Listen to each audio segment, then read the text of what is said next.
কোনো একটা মানুষ তোমাকে পুরোপুরিভাবে জেনে যাওয়ার পরেও যদি সে তোমাকে ছেড়ে চলে না যায় কখনো, তাহলে বুঝবে সে তোমাকে ভালোবাসে, অনেকটা ভালোবাসে। কারণ সে তোমার খারাপ দিক, তোমার ভালো দিক, সব কটা দিককে মেনে নিয়েও তোমার সাথে আছে। আর এই ব্যস্ত পৃথিবীতে, যেখানে প্রত্যেকে নিজেকে নিয়ে ভাবতে ব্যস্ত, তোমার কাছে যদি এমন কেউ থাকে যে নিজেকে ছাড়াও তোমার ভালো খারাপ দিকগুলোকে নিয়েও ভাবছে এবং তোমার সাথে রয়েছে টাইট করে, বুঝবে সে তোমায় ভালোবাসে। তাকে কখনো হারিও না। দেখো, খারাপ সময় তোমার অনেকের কথা মনে পড়ে, রাইট? অনেকের কথা মনে পড়ে।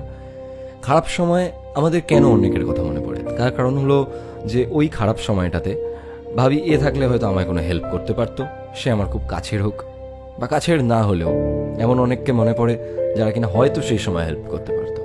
কিন্তু কোনো একটা ধরো আনন্দের সময়, খুব আনন্দের সময়, তোমার দারুণ মজা হচ্ছে, তোমার মনে হচ্ছে যে বাজি ফাটাই, তোমার মনে হচ্ছে ওফ আজকে পার্টি করি, ঠিক এই মোমেন্টটাতে, যেই টাইমে তোমার মনে হচ্ছে ইয়েস একটা ভালো সময় এসছে এবং এটাকে সেলিব্রেট করা উচিত, ওই টাইমটাতে তোমার মনে হবে যে যেই মানুষটার সাথে থাকলে তোমার হয়তো খুব ভালো লাগতো, যাকে খুব দরকার সেই সময়টায়, যার কথা মনে পড়বে, তাকে তুমি ভালোবাসো।